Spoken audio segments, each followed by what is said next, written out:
ไม่ทรงค่ะไม่ทรงในวันที่17เนี่ยเนาะวันที่17เหมือนปี2เห็นเศร้าค่ะนะครับมันได้ก่อมาพบยังข่าวอย่างวันหนึ่งเนี่ยเนาะอันล่าสุดก็ย้อนนับย้ำถึงสังขารเศร้าได้ประทับมีเกตว่ามีพี่น้องคนเมืองแต่เขากุศลคือในแผ่นดินเสียงแล้วขาตั้งมาตั้งเสียงในขนม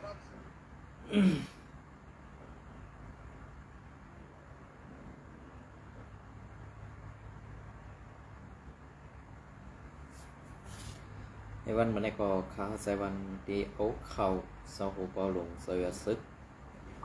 วัดถึงไว้ที่เกียงตุงในขนม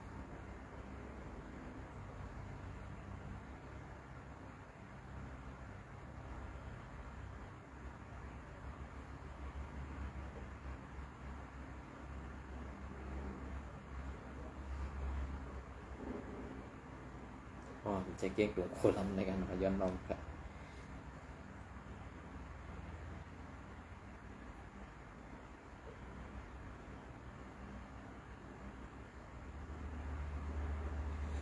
ค่ะอันนี้ก็วันที่15นะครับเมื่อในวันที่15 เดือนปี2เห็นเสาหาเดือน4ดอง2คำเดือน4ดอง2คำมือว่าในสมศึกลงยอดศึกโหเบาลงของสีเอาขึ้นซึ่งได้ดับศึกซึ่งได้ RCSSSA และเกี่ยมโหเป่าซ้อมหันคือเงินอ่อนโหลูกน้องตะปีอีกดังตะกาศรัทธาพอมีคนเมืองเว้งโขหลำและดีสำไก่หยาดน้ำหยาดนั่นดูตันปุ่นห่างพลาก่อเมืองป้องตีวัดคุมเย็นหรือสักต่อนองผาเว้งโขหลำซึ่งไตปัสสานในอยู่เยานะคะเนาะเอาค่ะอันนี้ก็เป็นอันยินยินชมซอมอันพี่น้องเขาเลยควบทบหันยาเมียนโตเตเสาหัวเปาหลงเสายัดซึกเจ้าหัวเปาหลงเสายัดซึกผู้อ่อนโหโทนาก่อตั้งมุกซุ้ม NCA เนี่ยเนาะลงในมือกึดตึก NCA จึงเมืองปัดปื้นกึดตึกจึงเมืองปัดปื้นเนี่ยเนาะในวันเมื่อในป้อเขาขามาโดยซ้ำเงาลายอันเศร้าหัวเปาหลงของสีเอาขึ้นสึงได้ดับสึกสึงได้ RCSS เขาขาอ่อนโหโทนาสีลงในมือกึดตึกไว้เป็นรองอันดีงามอยู่ก้อยกะว่าอันเป็นไผ่ซุ้มอ้อยดีปอดของนั่นเหมือนเส้นหนังในวันเมื่อในเหมือนเส้นหนังว่าเฮ็ดสังแล RCSS และ SPP ในอยู่เย็นๆไว้นะครับเนาะเหมือนเส้นหนังซึกขางเขาอ้างกล่าวว่าในซุ้ม RCSS และ SPP นั่นเฮ็ดสังเย็นไว้ก้อยกะอันเขาแปลกใจได้เตรียมป้า RCSS คันนะอันซึกขางเขาเก่าป้านั่นมือ RCSS อยู่ปอดของนั้นก็อันดึบล้ำแหลเข้าปังตึกซึกสื่อซ้อม ตาตีตึกดึบล้ำ RCSS ปอดของนั้นก็ปาซึกขังอยู่นะครับเนาะกำในซึกขังสัมติมันนี้ซ้ำเจ้าอย่าซึกเขาว่าเฮ็ดสังอำตรงหนึ่งอำยื้ออำตึกมานลาเนี่ยอันนี้มันเกี่ยวสังกันนักซึกขังแล้วค่ะก็เปิดอันแรกในซึกขังสูนั่นในซุ้มอ้อยดีปอดของสูนั่นเนี่ยยื้อมันกูซุ้มเย้าเนี่ยกัดแขนกูซุ้มเย้าเนี่ยซื้อใส่เย้าเนี่ยอันนี้ก็เป็นข้อถามอันกวนเมืองไต้ค่ะใครหู้ใครหันใครไล่ลองกัดเย็น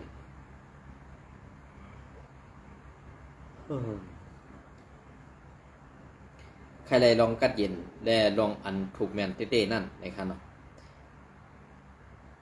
ออกค่ะเป็นเสื้อหือกระเย้าเหมือนเสื้อหนังซุ้ม SPP อ่ำยื้อมานั่นเด็กแปะเขาก็เปิดสังในซุ้มอ้วยดีปอดของ FPNCG นั่นในคอมตึกมันก้อยกาคอมไหลลงไล่มือกึดตึก NCA คอมไหลลงไล่มือกึดตึกกดปืนจึงเมืองเขาเนาะก้อยกาว่าเฮ็ดสังแรกเขาซ้ำอ่ำตึกมันกำได้เขาซ้ำมาเอาลองตั้งอันได้เฮปันซุ้มซึก100 TNA ซุ้มซึกเกาก้าง MNDA และซุ้มซึก AA อันอ่ำเกี่ยวข้องสังดังเมืองไต้นั่น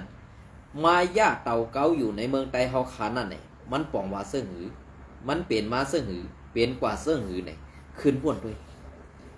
อันดุกซุ่มในดุกซุ่ม FPNCC ในมีหลายซุ่มขาลาในโอ้ยดีปอดของเซตซุ่มนั่นก้อยกะ กำในเอาดังพิษนั้นมาโป้ใส่ขังร้อยเก้ากะ3จุ่มก้วยกาอันเป็นลูกจุ่ม APNCG เนี่ยมันมีตั้ง7จุ่มกำใน3จุ่มในได้หับพรตุ่มย้อนมันเตะๆเข้าเพียงเตะๆขาดในวันเมื่อนะก้วยกาซึกขังเขาซ้ำว่าเฮ็ดสัง SPP ได้อาเซียนในอยู่เย็นๆไว้ตึกยื้อซึ่งมาน่ะนี่อันนั้นมันผิดแล้วอันป้อสู่เก่านี่ซุ่มคู่คิว SPP ป้อไหนถูกแล้วก้วยกาว่าอันสู่เก่านี้อาเซียนนั้นมืออาเซียนอยู่ป้อของนั้นป้าสู่จุ่ม1อันลำตึกอาเซียนอยู่ป้อของอันได้ค่ะนะขึ้นกับทัดด้วยค่ะว่าสู่เจ้าลืมในกอขาวใจวันเด็กขึ้นขวนมาให้ต่อไต่ใครในสู่เขาเจ้าขึ้นค่ะนะเฮ็ดสั่งได้ซ้ำอันเจ้าจะซึกเขาล่วงไล่มือกึดตึก NCA แน่ในมือข้าวยามนั่นนี่กูหมูกูซุ่มยืนมือเข้ามาไล่อันมาในผิดหมอกฮอดสู่เจ้าซึ่งนั่นอันลงไล่มือกึดตึก NCA เนี่ยอันลงไล่มือเนี่ยสู่ทอมความว่า UWSA ได้มันเป็นมาไรกำในไรหับพวนต้อมยอมอันตีดุกจุ่ม FPNC เจ็ดจุ่มปอดของนั้นอันไรหับเต็มในวันมื้อนี้เตมีอันเกี่ยวข้องทางตั้งเมืองไต้ในเตมีซุ่มอยากแข่ง AA ค่ะนะเกี่ยวข้องสั่งในเมืองไต้ค่ะนะก้วยกาเขาจะได้ห้ำกว่าจันเอาซะนะซุ่มอยากแข่ง AA ในมาเกาเต่าอยู่เมืองไต้ปอดของมาเปิดบางตึกสู้ซึกมันกำในเผยเลียดเผยเงือในก็หู้อยู่นะกำในนะเหมือนเจ้าหนังซึก TNLA และซึก MNDA ซึกเก่ากลางและซึกร้อยTNLA เนี่ย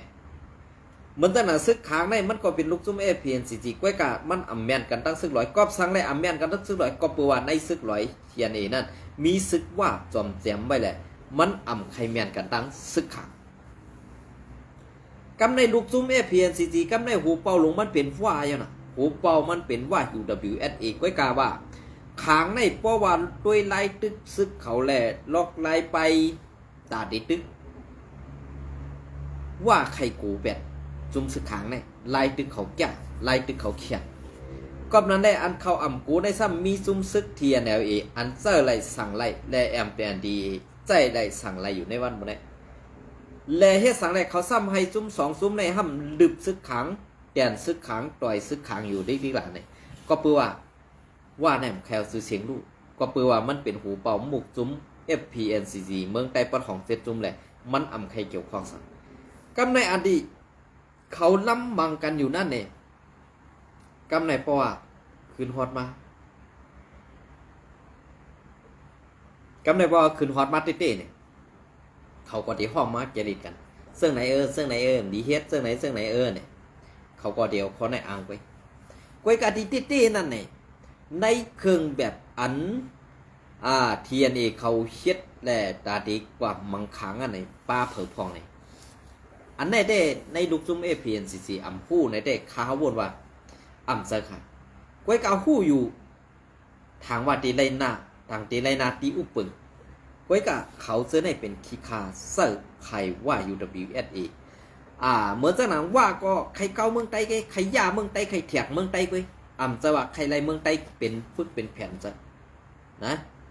กำในเพราะว่าใครไรเมืองใต้เป็นปึกเป็นแผ่นซึ่งหือขลาเนี่ยเพราะเขาขาขึ้นมาทัดด้วยเหมือนเจ้าหนังว่าก็เป็นก้นในแผ่นดินเมืองใต้กันเจอเมืองมันขลุมเมืองใต้เนี่ยเมืองใต้อันว่านั่นจือมันไว้ขนาดวนกูเจ้าคืออยู่รวมกันได้แจกเพกันได้แบ่งนาตีเก่านาตีเมื่อเขากวนเมืองได้อยู่จอมกันกัดกระตินเย็นจ้ะฮะมาแบ่งนาตีกันได้จุ่มยิบปองกลางได้แม่นกันได้มันเดี๋ยวมีก้อนหนึ่งเพียวยาก้อนหนึ่งเฮ็ดลมหุงยาเมากำเสื้อในเหตุมันสั่งว่าเมียนกันนั่นเว้ยนะเสื้อหืมใจไหนขึ้นกว่าว่วนด้วยค่ะลองอันไหน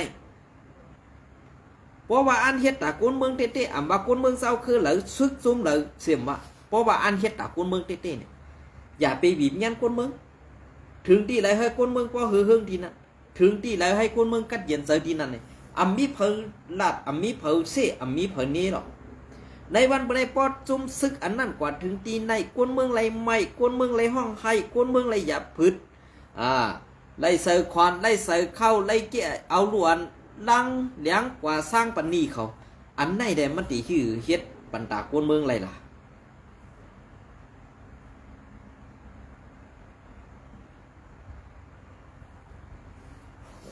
เฮียงเฮาเพิ่มพี่ละ ชินยามาหนาวหัดดอก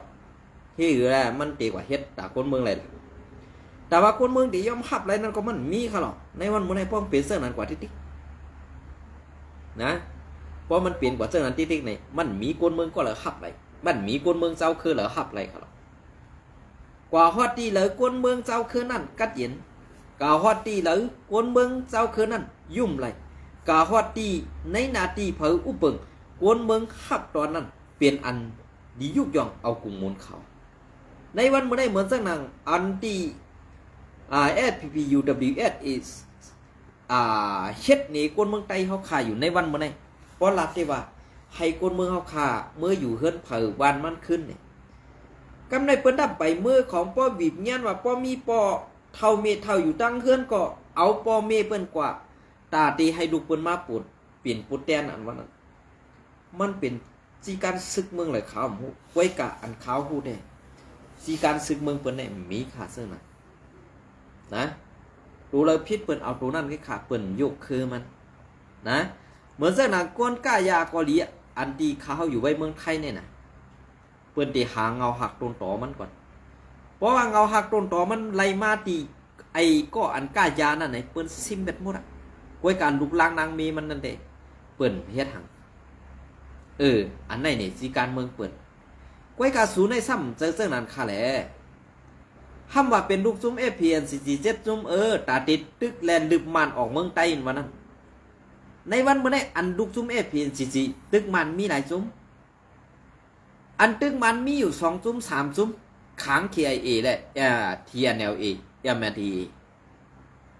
เย้ากึดซุ้มแล้วล่ะอันติ่มตึกมันกำในอันที่เป็น FPN47จุ่มในซัมปาขาซัมปายาแข่งยาแข่งนั่นมันมาเกี่ยวสั่งดังเมืองใต้ล่ะมันมาจอยสั่งล่ะมันมาให้เจ้าคืออันตีว่า TNLA และ MNDA นั่นไล่หับพรตุ้มตื้อและเปิ้นเอาหมักลงมาหยบใส่ในเมืองใต้นั่นเองตั้งเมืองอยากแข่งมันเปิ้นตีกึดลือแหละตามันตีหอมแห้งซึกมันเสื่องนั่นเลยนะว่าสู่ใครพูดดีปองมันก่อในวันเมื่อได้กวนลักช่อกวนเงินว่างไปปองเซอร์แทงก่อนขยโยนะไปปองเซอร์แทงค่ะเพราะปองเซอร์ว่ากวนลักช่อกวนเงินนี่ก็ตีลีอีกหนึ่งเพราะอำพูดที่ในว่าเขากัดเมื่อเขียนเขาแตนที่นั่นไล่มันกันในเขาไห้มันที่ในเป้แกในเขาตบมันตายกันนั่นกันในอันนี้มันเป็นกวนลักช่อกวนเงินกวนลักช่อกวนเงินซึ่งล่ะผู้อ่อนหูในตับซึกอยากแข่งนั่นก็มันตีหือเปลืองกันตั้งหูเป่าหลงเจ้าอยาซึกกวยกาหูเป่าหลงเจ้าอยาซึกในมันอ่ำย้อมตึกเพราะว่าเปิ้นตึกมันอันตั้งมันก็แกะเขตูมันเจ้าเห็นตาเดียวการเมืองอุบเกลิดกว่านั่นไหนมันเจ้าเฮ็ดไหนค่ะกวยกาซึกอยากแข่งในป้อมาด้วยหูเป่าทุนแหนบแม่ทุนแม่ไหนอันว่าไหนว่าเขามาฮอตัวในไปวนมันเด็กเข้มเนี่ยกวยกับมันซ้ำย้อมเฮ็ดจอมหนังปากเปิงอันมันตำวางไว้เหตุมันว่ามันเขียนตาตีตึกตาตีดึบซึกมันเมียวเดียวกำในเมืองซุ่มซึกเจ้าคือเหลือก็ย่ออันอยู่ในเมืองโฮมกลุ่มเมียนมาอันว่าไหนป้อตีเอาไล่กันตึกแลผู้ไข่เสิร์ฟบ่ได้ซึ่งตื่นเตรียมออกเป้ซึกมันได้ก็สังแลมันนำออกเป้ซึกมันไรล่ะในวันมื้อนี้เฮ็ดสังแลมันเอาของเป้ซึกมันไรล่ะในวันมื้อนี้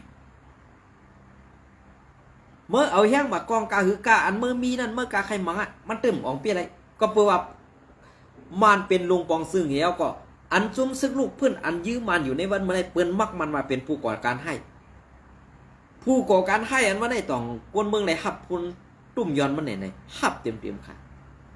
กำในอันตับซึกTNAเขาเลยตายน้ำตีซีเวงหนองเขียวตีซีเวงหนองเขียวซีเวงจอกมีนั่นอันในของเส้นลายเนี่ยอาศักใส่ใจเขา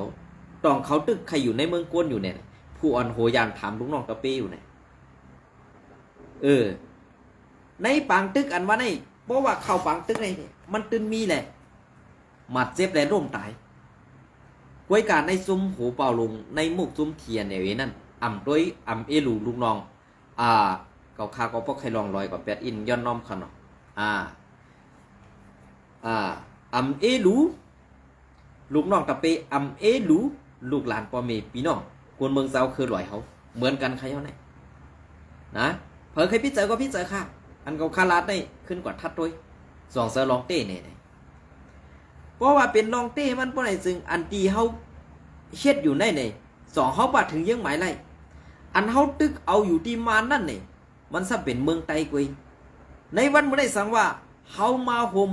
ห้อมจอมกันในเฮ็ดจุ่มเดียวตาตีอุบโอแหละเอาเฮียงซึกเมื่อเอาการอุบโอแหละการเมืองแกลิดอำนาจเย้าไหนเขาส่งไกเซอร์เฮียงซึกเขาตึกพร้อมๆกันตัวเมืองไหนย้อนน้อมครับเขามาห่มกันตาตีตึกเอาให้มันเลยปอกเดียวเนี่ยสุดำบ้วนแหละกำในพวกอาเซียขึ้นปอดของก็อาเซียเตมาหิมนาทีเฮนาทีซ่อนนาทีอันนั้นอันนั้นตีเตก็อำไข่ผัดมันตีเตก็อำไข่เฮ็ดตาก้นเมืองตีเตก็ไข่เฮ็ดไปมักมีตัวเจ้าเก่าไข่ลูกมีลางนางเมตัวเจ้าเก่าอยู่ต่างวันต่างเมืองเหดอกไหลไปมักมีอันนั้นเว้ยเสือหึมจะไหนขึ้นกว่าทัดด้วยค่ะเพราะว่าซื้อขานอ่อนสั้นพอไตอันในถอมข้อที่สั่งภายเนื้อนั่นถามว่ามันตียังอานั่นตาตีเป็นมาเลยลองเพชรเลยหือตีหมูคุยสีอยู่จอมกันกัดเย็นพอตึกเฮ็ดตาซุ้มเก่าซุ้มมืออยู่ในวันเมื่อได้ข้าววนว่าเฮ็ดก็ซุ้มข้าวยำก้อยค่ะนะเฮ็ดก็ซุ้มข้าวยำก้อยข้าวยำอันเฮ็ดนั่นได้เป็นลูกหลานพ่อแม่พี่น้องสาวคือกวนเมืองเฮาเขาอันตีซุ้มข้าวยำแด่อันตีไรตกซุ้มอาสักใส่จันอำเจ้าผู้อ่อนหูก็สี่สั่งขาลุมันเดมันนั่งอยู่ที่เก่าเฮสี่สั่งอันนั้นเฮ็ดจังไหนอันไหนเฮ็ดจังนั้นก้อยกะอันอึบอยากอันอดอยากปากแห้งอันอ่ำไรกินได้ย่ำนั่นเป็นลูกน้องปอกไปอันลงมือเฮ็ดเขาก้อยกะผู้อ่อนหูขาลุกินเจาะด้วยอ่ำไรเฮ็ดสั่งเอาคอสี่สั่งนั่นเองเก็บขอนมาก็ไรสร้างบันเขาเอาส่งฮอตตีเขาอันลูกน้องตะเป้ขล่ะกวนเฮ็ดล่ะสองซ้ำไรกินเหมือนเขาเนี่ยขึ้นว่นด้วยค่ะอันในตาเตละไล่เมืองก้อนขอตาเตไล่ตีมูคือเสียนว่าอย่าไปนอนพันค่ะสู้ตายกว่าแทงเหียงสัตว์ก็อย่าไปลาดลองตีมูคือสีได้ลองนาทีอุบเปิงเตไล่อุบเปิงก้อนขอนาทีนั่นนาทีไหนเห็นว่านั้นเพราะสู้ตึกเมือกต่อก้นเมืองอยู่ในอย่าว่นค่ะนะอย่าว่นก็เพื่อว่าการว่นพิษนั่นมันตีเฮ็ดไอเฮาขาตกซุ้มมันตีเฮ็ดให้เฮาขาหยาบผืดมันตีเฮ็ดให้เคียงกวนเฮาอ่อนกว่านี่อันไหนสุดสยามบ่นด้วยอยู่ค่ะเฮาตึกเฮายื้อมันปานสืบปานสืบปานมาเนี่ยเฮายำอองเป้มันกอบสังแลเฮาเอาอองเป้มันในกำในเกาก็แก่มือก็เขียนเฮาซ้ำเป็นคนในเมืองเดียวกันนี่เฮาหนังกันมาแก่แข่นต่อกันนี่เฮาหนังกันมาลึกมาล้ำต่อกันนี่เมื่อพ้องเฮาลึกเฮาล้ำต่อกันนั่นต้องมีกวนซุ่มอาสักใส่แต่ไหนมีนำหนาค่ะก็นั้นได้อันเฮียงเฮาอ้วนกว่าได้อำเจอกอบมันกัดแขนอำเจอว่ามันมีไปปิญญาอำเจอว่ามันให้น่ะอำเจอไว้กะเฮาอำหู้ลอกไล่ไปตึกเฮาอำหู้ลอกไล่ตาตีต่อสู้ผู้เขียนเฮาเต้ๆและเฮาหนังกันมามักมันการเป็นผู้เขียนนั่นแหละเฮาส่องได้ว่าเฮาย่ำมีเฮาซุ้มหยานมันมาปาน10ปานเขาไหนนะกำในอันเฮามาเฮ็ดอยู่ในวันบ่ได้อำเจอเฮาเฮ็ดเข่เขียงมันอันเพราะว่ากู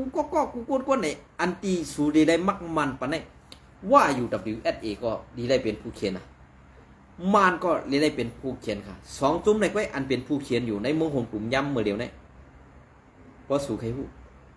จุ่มเจ้าคืออันเขาอันเฮ็ดอยู่ในวันมื้อนี้แหละอันเป็นเจ้าหนังกูกลางนั่นซึกเก่ากลางหรือกูกลางนั่นที่เขาใครบีบยันเป็ดคือกวนนั่นคือคือเฮือนเขานั่นเป็นใครเพียวเป็ดเจ้านั่นเว้ยกำในอันซุกซักอยู่เมืองใต้ปนของในอำเกี่ยวข้องตั้งเขียในพาร์ตี้ตอบไรเพราะว่าเมืองใต้ปนของในอำซุกซักอำเป็นหมากเป็นพื้นเป็นไผ่อยู่เลยป้อนในซึ่งเขากูอาเซียทูขึ้นเมื่อขึ้นปอกกำสองแหละตาตีปอกกำสองให้ทำตีได้ขึ้นถอยขึ้นนั่นมันมีแหละเขในจังวนอยู่เฮ็ดน่ะเพราะว่าเขากูสังหลานกูจุ้มอาเซียก็เบื่ออาเซียได้ค่ำเข้าเมืองวันตกแหละอยู่ภายตีหมู่คุยสีอยู่ภายคุมมนิแต่เข็มไข่ปันซับแดนดินต่างเมืองเขาไว้กะอันซับอยู่ในเมืองเฮานั่นในเป็นแผ่นดินใต้ทุ่งเมาเฮาค่ะ เมืองขอนเมืองติ่งเขาเขาซื้อในเป็นเมืองใต้เขาเมื่อก่อนก้วยกาเฮ็ดสังแลเขเขาอื่นกว่าไรเขาย้อมเฮ็ดคู่เล็กลงกลางไว้อันตาตีเมล้ำขับเอาเมืองใต้เขาขัดยังไงเพราะว่าเขาปันเมืองใต้ปันของสุกอยู่เฮ็ดไหนเพราะไหนซึ่งแต่ว่าอาศีอตีปอกขึ้นเมื่อก่ออำเป็นไรก็นั่นแหละอันตีไรเฮ็ดขี้คาเขากว่าแทงไงอันตีไรตีปังตึกแหละลูกหลานพ่อเมเจ้าคือในเมืองใต้เขาขานั่นตีไรตายทางกาหือป้าขี่จุ่มหนึ่งเขานะอันนี้จะว่าเขาขาใส่ให้ไปสีขาสู่เจ้าก็เรียบเพี้ยนด้วยโหนับกวนเขได้นำเสเปิ้นในลุ่มกำผาในเป็นที่หนึ่งเอาค่ะก้อยกะอันมันตึกเข่งกันอยู่ในตั้งสหรัฐอเมริกาและตั้งเขเขาตึกเข่งกันอยู่ในกอบสังหลักเขในซ้ำเป็นเจ้าไล่คุมนิดไพสหรัฐอเมริกาเขาซ้ำเอาไล่ลอกไล่เป็นตีหมู่คือสิมืออันตั้งเหมือนเจ้าเขาเส้นในกอยามเป็นคุมนิดหนักก้อยกะขึงมาในเขาปรับให้กวนเมืองไรอยู่กัดอยู่เย็นและอำไรอยู่ปะไตคอซี่สั่งซุ่มซึกแหละเขาสั่งมาเปลี่ยนเป็นเพชรเดหรืออำนั้นตีหมูคือสีนั่นนะกำในเคจองอันเปลี่ยนเป็นตีหมูคือสีแหละตอนที่อันเปียดอาแก้งคุมนิดเนี่ยอำเปียดไรค่ะก็เปิดสังลาในผู้อ่อนหูนั่นในผู้อ่อนหูจุ่มซึกนั่นเขาตีเอากวนในดับซึกเขานั่นขึ้นเดือดเอาในดับซึกเขาเส้นนั้นกุ้ยตาที่ว่าเลือกแข่งกันซึ่งนั้นซึ่งไหนแต่ว่าอะไรว่าเมื่อเดียวในหลวงพ่อซึ่งเมื่อเขียเป็นภายในเพราะว่ามันไปตายกว่าในตื้นมีเผยขึ้นมาปุดแดนมันไหลก็อันที่ขึ้นมาเลือกตั้งแข่งมันนั่นก็อยู่อำหึงเพราะว่ามันมีเส้นสายแหละลุงน้องตะปีอันสำเสริติติอันกัดแขนติติเนี่ยมันตื้นตายกำสื่ออันนี้เป็นล็อกไล่การเมืองในกลุ่มนิดค่ะในวันเมื่อในเมืองใต้ปอดของเขาขาในมันเอาในมาปล่อยเสเหนางหือเมื่อเขาขาเต็มกัดเย็นนางหือมันเตียนไล่เอาลอกไล่ไปหมักมีในเมืองใต้เขาขานั่น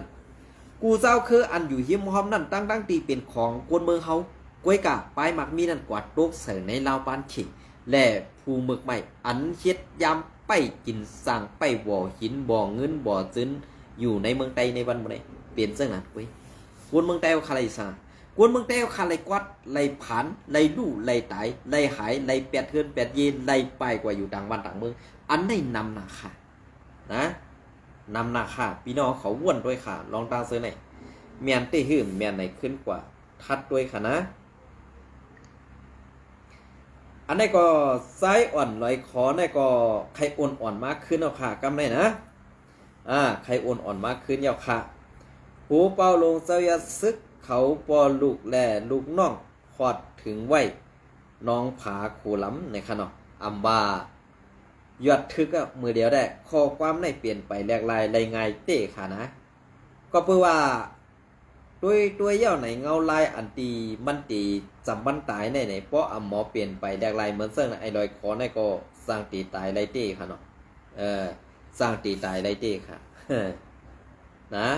เพราะว่าหมอเปลี่ยนไปแรกไล่เหมือนเส้นไอ้ลอยคอในก็ซ้ำตีไล่หมอเกี้ยวเหมือนเส้นหนังซุ้งโคเขียวนั่นขนาดเนาะมึงบางปอกมันก็หยิบแง่ขี้ไม้มันหลอกเจ็ดคนโหซึกโคเขียวเห็นไหนอยู่คือใหญ่ในขาวก็วนว่ามันก็เลียดของมันหนูนะไว้กะอันงือในซ้ำเป็นผู้อ่อนโหในซุ้มโคเขียว SPP อันว่านั่นค่ะเพราะเขาขับมาทัดไว้ติเต้นะ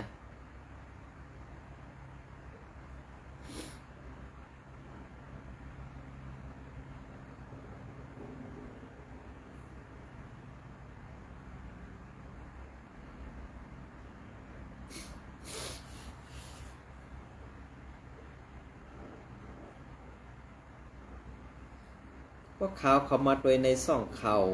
LPP Info เนี่ยข่าวด้วยเขาข่าวปีไข่โคมหัวนะข่าวไข่โคเต้ครับมันเป็นสังอมหัวนะลองเต้นั่นมีสิปอก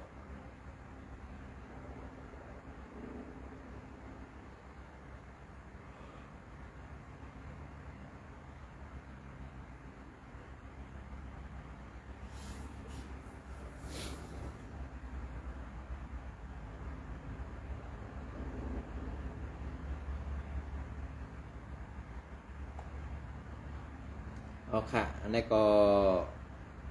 อ้างอิงมาตีเงาเลี้ยงหุ้นใหม่นะคะแน่นอนเตรียมตามไว้ เมื่อในวันที่16นะครับเนาะซึกมันเอาฮื้อหมินปล่อยหมักเสิร์ตึกสอนดิกปริยัตติสั้นสินรัตนะเว้งหนองเขียวเฮ็ดให้สังขาเศร้าไล่หล่อนไล่ลู่หล่อนเกาตนและกวนมึงตายหาก็16 3 เดือนปี2 เหง25ในขนอกอันนี้ก็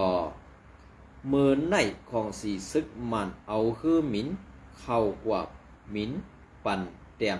เนื้อเว้งหนองเขียวซึ่งได้ปัดห้องนั่นสิ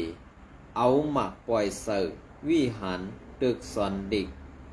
วลียัตติสินยตนะเสเฮ็ดให้สังขาเศร้าไล่ลู่หลอนกว่าเกาตนเกาป้าในขนอกเกาป้าแหละกวนมึงไล่ลู่ตายหาก็โฮมกันตั้งงด14ก็ว่าไหนเมื่อในวันที่16 3 เดือนปี2 เหง25เมื่อในเขาย้ำผูกคำ5 โมง 26 ม.นั่นเฮือหมินตึกของสีซึกมันเข้ากว่าปั่นหมินเนื้อเว้งนองเขียวนั่นสีปล่อยหมักหลง4 ลูกลงเสิร์ตึกสอนเด็กปริยัตติสินตนะ2 ปอกลูกดีเฮือหมินเสสืบยื้อกองสัก2 ปอกและผู้ว่าย้อนเฮือหมินมายื้อในไล่เฮ็ดให้สังขาเศร้าเก่าป้าเก่าตนและโกนเมืองหาก็อันอยู่ตีในวิหารตึกสอนดิกปริยัตติสินตนะสินยตนะไล่ลู่หลอนกว่าตายกว่าในอยู่เย้าโกนเมืองหนองเขียวก็1 ลาดนี้ว่าเมื่อ5 โมงครึ่งนั่นในคือหมินอันหมินม้าปั่นแหล่ปล่อยหมากลง4 ลูกกวนก็ตายนำม้าปล่อยลงเสิร์ในจองซึ่งในแหล่เตื้อยาเศร้าสังขาเขาตั้งนำยินว่าตีนันมีกวนไปเพกำของเคเตเตื้อปาอยู่ข่าว่าไหนกวนเมืองหนองเขียวแทงก็1 ลาดหนีตีสื่อข่าวว่าคือมินนั่นม้ามินลงแต้มเสผู้ว่าเป็นกวนเมืองไปเพเสตั้งสือคาเหี่ยมตายกวนในสังขาเศร้าเก่าตนแหละ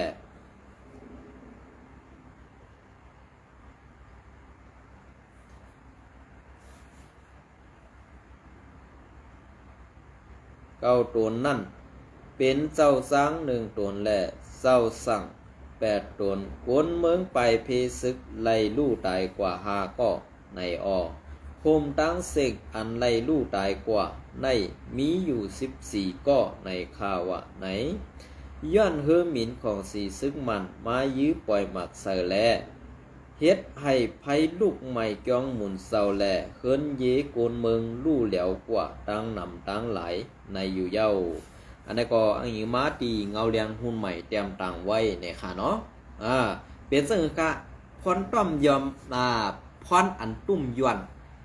กวนเมืองและสังขาเศร้าเขากำในจองปลาผู้ดีคือล่ะอันซึกเขาไล่น้ำยัดร่อนๆก่อนสั่งไล่น้ำยัดร่อนๆเนี่ยมันอ่ำไข่ปานันมาในมือเอาหมักปล่อยมือปล่อยใส่เมืองอยากแข็งและมือปล่อยใส่เฮือนผู้อ่อนโหดซึกอยากแข็งแหละสั่งเลยว่าซึกอยากแข็งในเป็นอันเลียดเซลติมาหลอกให้มาปล่อยดึบตึกซึกเทียนซึกขังซึกMNTอยู่ในเมืองใต้เนี่ยมันเลยว่าผู้อ่อนหูกัดแข็งก้อนหนึ่งมาหลอกไล่ผู้อ่อนหูงืออันอยู่เงินซื้อไว้ในเมืองใต้มาหับเอาลองตั้งอันมันมาปล่อยหมากตึกหมากยื้ออยู่ในวันเมื่อไหร่เนี่ยเพราะว่าตึกกันเต้ๆในซึกอยากแข็งก็เป๊ะไว้กาเฮ็ดสังแลซึกลอยซึกเกาก้างซึกขางเขาอ่องเป้อยู่เสตาไว้กาอยู่นั่นกวนเมืองเลยหับพรอันตุ้มตื้อแลลู่ซุ่มนำกว่าเต้ๆเนี่ยอันนี้มันปองว่า กวนเลียดห้าอำนั้นกวนเซลห้าอำนั้นเปลี่ยนไว้ลองตั้งอันอำปองสืออำเลียนการเมืองอำหู้ซักการเมืองแหละสั่งไรเปลี่ยนมาซึ่งในห้าเนี่ยอันนี้ก็ข้าวก็ไปไหลหู้เต้ๆในขนมก็เปิดอันในอันข้าวหู้เต้ๆนั่นเนี่ยในวันเมื่อไรในซูม FPNC เมืองไต้ปอดของอันเหมือนเจ้าหนังว่า UWSA และซึกอยากแข่ง AA นั่นหลอกหนังโหสูป่วนคอยาวขาในวันเมื่อไหร่นะเพราะใครหู้ที่ปอกมันว่าก็ด้วยละต้องมันปลาญาเห็บปอกอ่ำญาเห็บปอกค่ะซึกอยากแข่งเมื่ออันตั้งมือมันไปมาตึกเมื่อตีไรขึ้นตึกกันโยกยิ้วจังมันกว่าเดี่ยวตั้งมืออยากแข่งกำในตาตีขึ้นมาขวนขึ้นตาตีขึ้นเปิด102เซตเมืองไต้ปอดของอันวันนั้นมันก็เนียดมาตัดตางให้เอาหมักตบเสือเทียนเอาเองในกำปันและกำในเหมือนสนามซีเวงลาเซลซึกเขเขาห้องผู้อ่อนหูซุ้มเกากังเข่าเมืองเขขันไพอันในเตมีลองซี่สั่งเสื่องหือแหละตีห้ามตับเสื่องหืออันวันนั้นข้าวไปหู้ก้วยกะตีไล่หู้กันอยู่วันตั้งนาในอำหึงพี่น้องเขาไปสืบความกว่าแทงข้าวตั้งนากันนะก็เปิ้นนั้นแหละอันที่สืบความกว่าแทงข้าวตั้งนาในอำจะว่าข้าวใส่วันเอาหมู่เอามาลัดเจอก็เปิ้นนั้นแหละในสีเวงลาเซียวในซึกเกากักห้องกวนเมืองขึ้นปังกุ้มตาตีสารคัดซุ้มซึกร้อยเทียแนวอีอันในก็ลักล้อมกูไว้กอบนั้นแหละ